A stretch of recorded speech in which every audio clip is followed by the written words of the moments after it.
Halo teman-teman semua, jadi di video kali ini saya akan menjelaskan tentang fungsi distribusi partikel.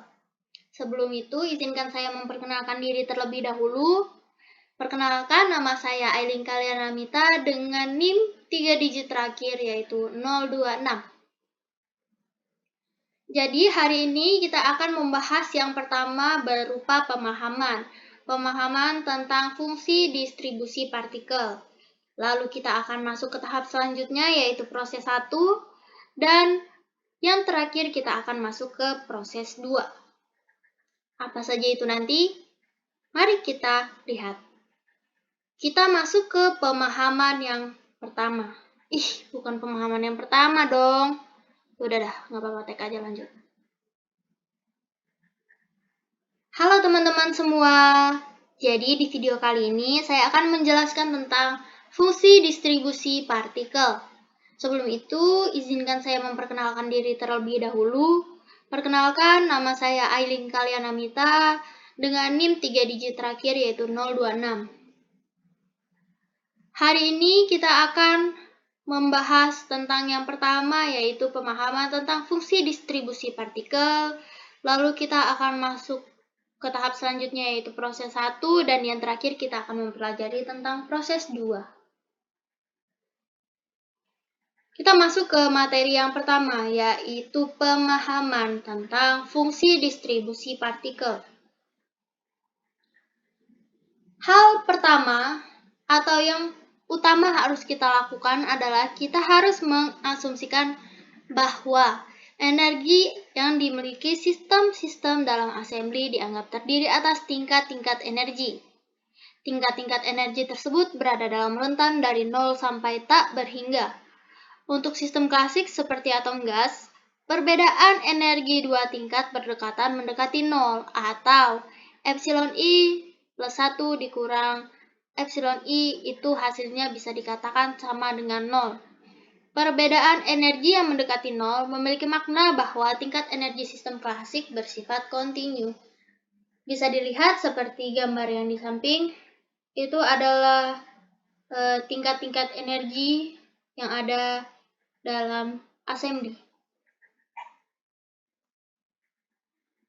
Agar sifat fisis dari assembly dapat ditentukan, maka kita harus mengetahui bagaimana penyusunan sistem pada tingkat-tingkat energi yang ada, serta probabilitas kemunculan masing-masing cara penyusunan tersebut. Cara menghitung berbagai kemungkinan penyusunan sistem serta probabilitas kemunculannya menjadi mudah bila tingkat-tingkat energi yang dimiliki assembly dibagi atas beberapa kelompok.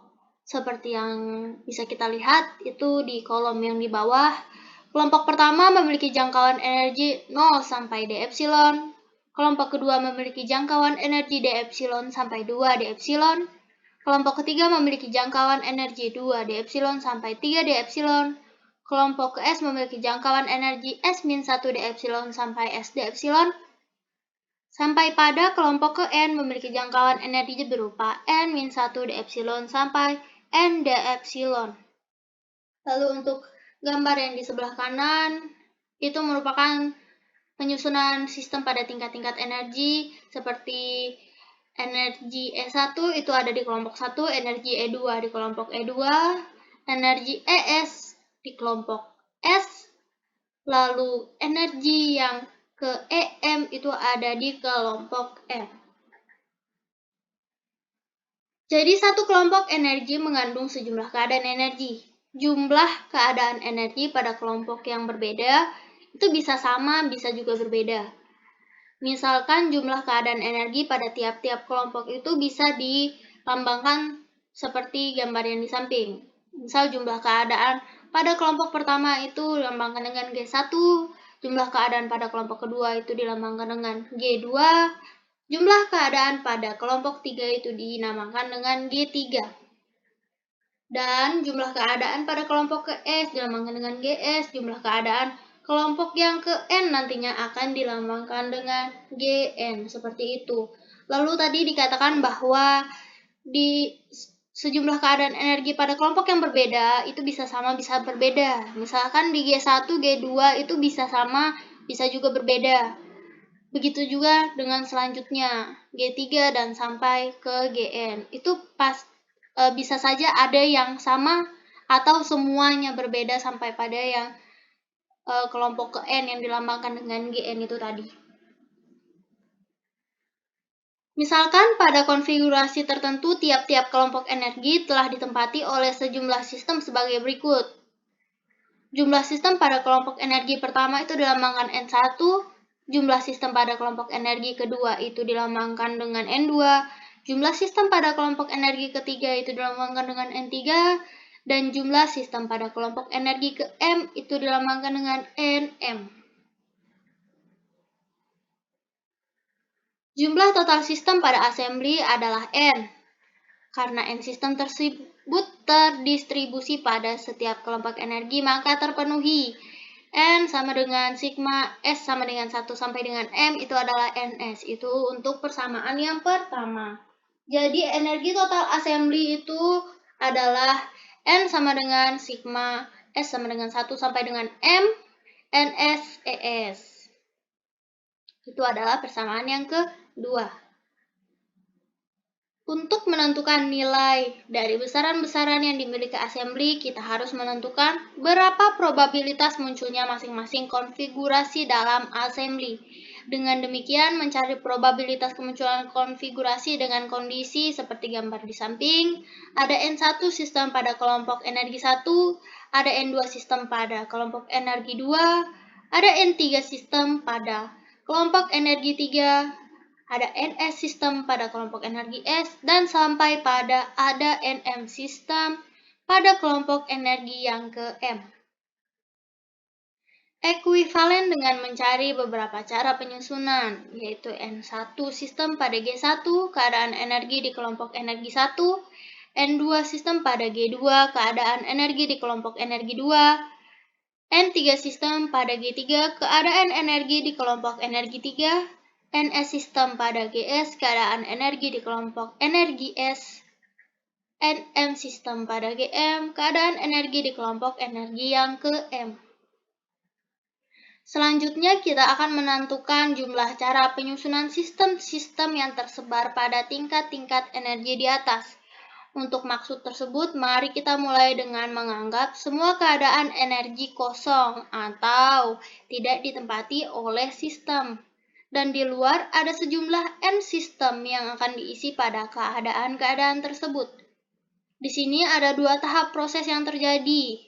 Nantinya kita akan masuk ke proses yang pertama berupa membawa N buah sistem dari luar ke dalam assembly, dan masuk ke proses kedua adalah penyusunan sistem pada kelompok-kelompok energi yang ada di dalam assembly. Ingat ya, proses pertama tadi kita akan memasukkan N buah sistem ke dalam assembly yang masih kosong. Dan proses kedua adalah penyusunan sistem. Seperti itu.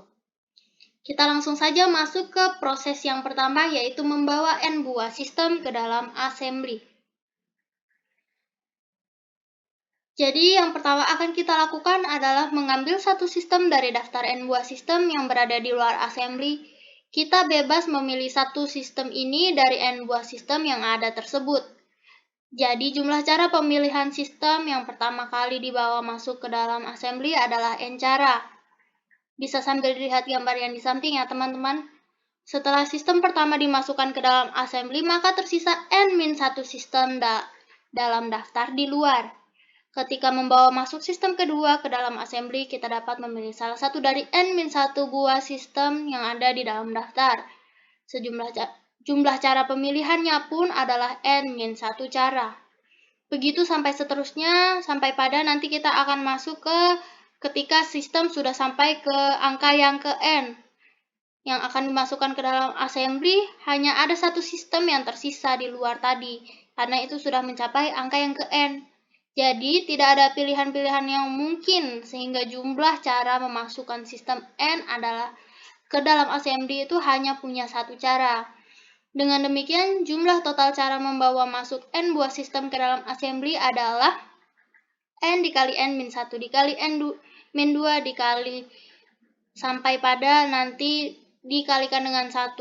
Itu biasanya kita sebut dengan N faktorial. Jadi, Penjelasan sederhananya kita bisa lihat gambar di samping. Itu kotak tersebut, itu kita anggap sebuah assembly yang kosong, lalu 1, 2, 3, N-1, N itu adalah sistem-sistemnya. Kita langsung main dengan angka saja di sini supaya teman-teman bisa mengerti. Jadi yang pertama kita tadi akan mengambil N buah sistem yang berada di luar assembly. Kita asumsikan bahwa di sini ada 3 sistem. Jadi N buah sistem itu adalah 3 sistem yang akan kita pilih untuk masukkan ke assembly. Kita bebas memilih sistem nomor 1, sistem nomor 2, atau sistem nomor 3.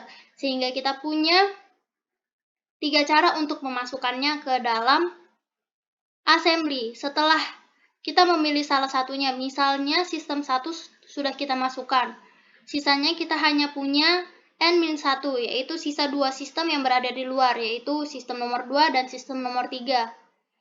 Nah, jadinya nanti cara kita untuk memasukkannya pun jumlah cara pemilihannya itu sisa 2. Dan sampai pada nanti ke N sistem, yaitu yang ketiga, itu nantinya hanya akan tersisa 1, yaitu sistem ketiga. Jadi kita hanya punya 1 cara untuk memasukkannya, seperti itu. Maka rumusnya adalah N faktorial atau 3 kalau sistemnya ada 3, berarti N faktorial itu 3 faktorial, 3 faktorial itu berarti hasilnya sama dengan 6. Jadi untuk keseluruhan dari sistem 1, 2, 3, dari awal kita memasukkan saat assembly kosong sampai pada N yang ketiga, itu berarti kita mempunyai 6 cara untuk memasukkannya.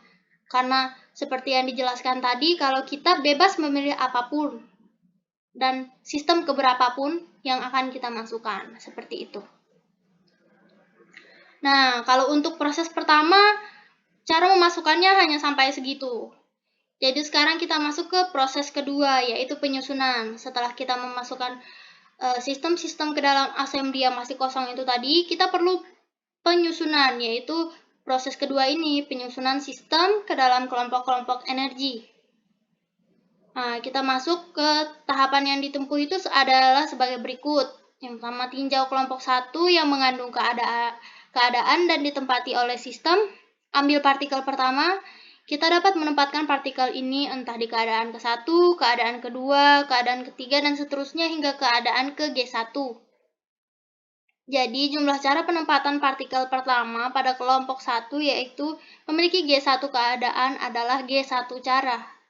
Setelah partikel 1 ditempatkan, kita ambil partikel kedua.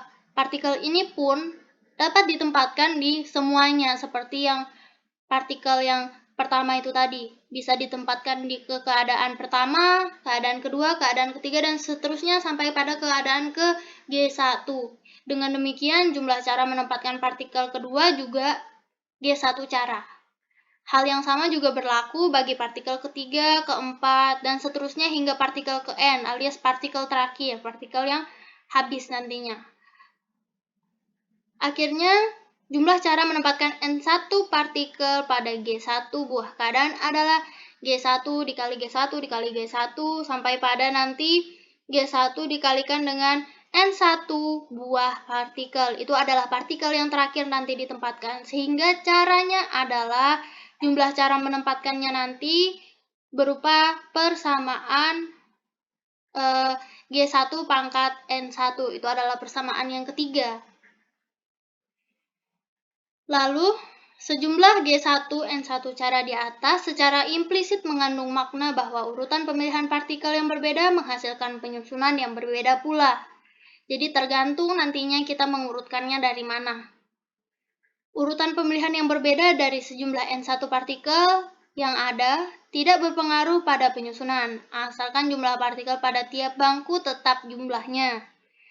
Urutan pemilihan sejumlah N1 partikel menghasilkan N1 faktorial. Itu sama dengan proses 1 tadi ya, kalau kita memilih cara memasukkannya itu, jadi dia urutan pemilihannya pun sama. Menghasilkan N1 faktorial cara penyusunan, itu sama dengan cara pemasukannya tadi. Dengan demikian, jumlah real cara penyusunan N1 partikel pada G1 buah keadaan seharusnya adalah G1 pangkat N1 dibagi N1 faktorial. Hal ini pun berlaku juga di N2. Jadi, kalau di N2 berarti G2 pangkat N2 dibagi N2 faktorial.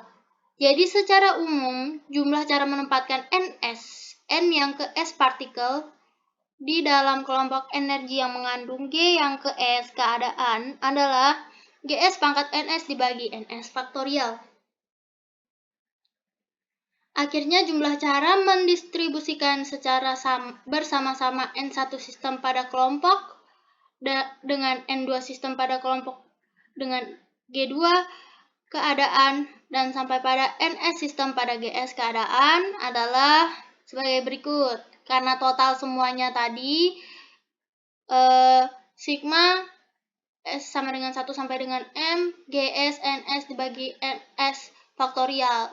Di sini teman-teman lambang ini tuh menandakan bahwa ini adalah jumlah perkalian ya. Ini, kalau teman-teman bisa lihat ini.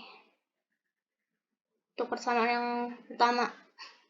Jumlah total cara menempatkan N buah sistem ke dalam konfigurasi mengandung N1 sistem pada kelompok dengan G1 keadaan, N2 sistem pada kelompok dengan G2 keadaan, sampai pada Ns sistem pada Gs keadaan, itu adalah W sama dengan N faktorial, sigma S sama dengan 1M, Gs Ns dibagi Ns faktorial, itu adalah persamaan keempat.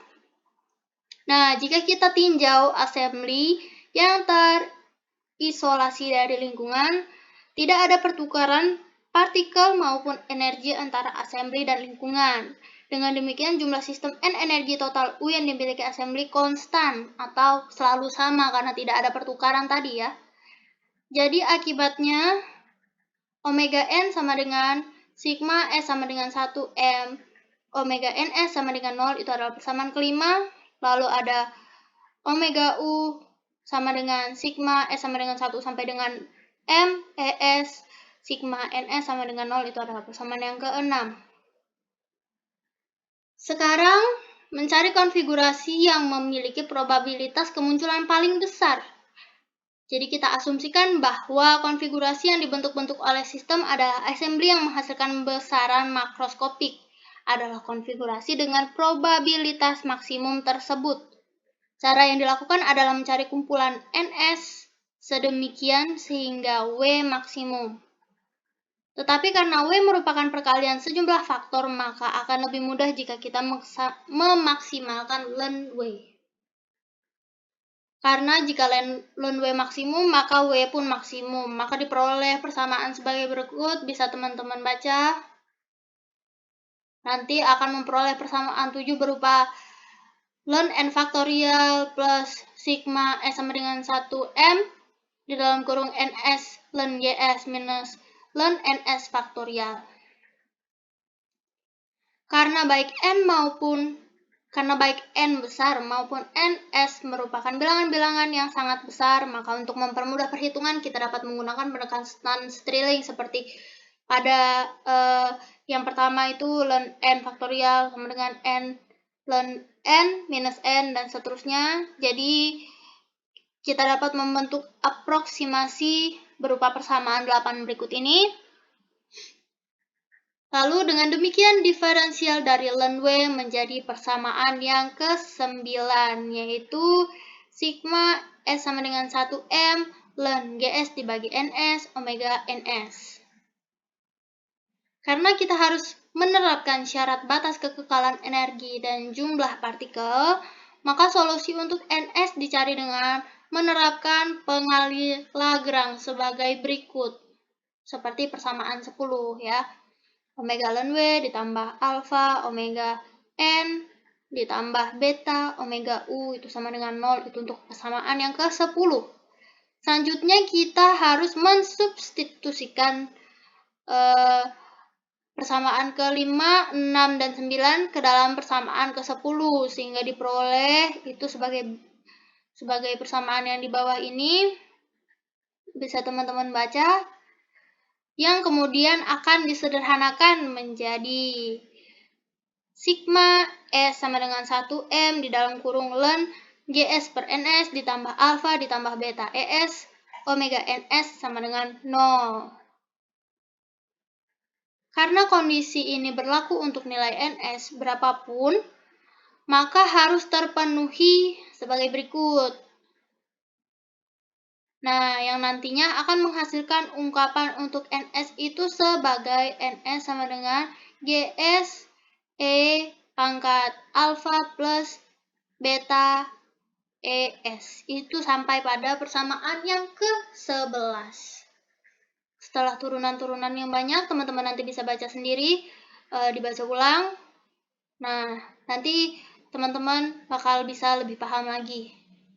Jadi, konfigurasi yang memiliki peluang kemunculan paling besar adalah memiliki jumlah sistem pada setiap energi yang memenuhi persamaan 11 tadi. Jadi, pada akhirnya nanti akan ke persamaan yang ke-11. Seperti gambar yang teman-teman bisa lihat di samping yang warna putih ini. Itu berupa penjelasannya di dalam bentuk gambarnya. Seperti itu. Nah, itu tadi adalah materi terakhir kita untuk pembahasan dari fungsi distribusi partikel ini.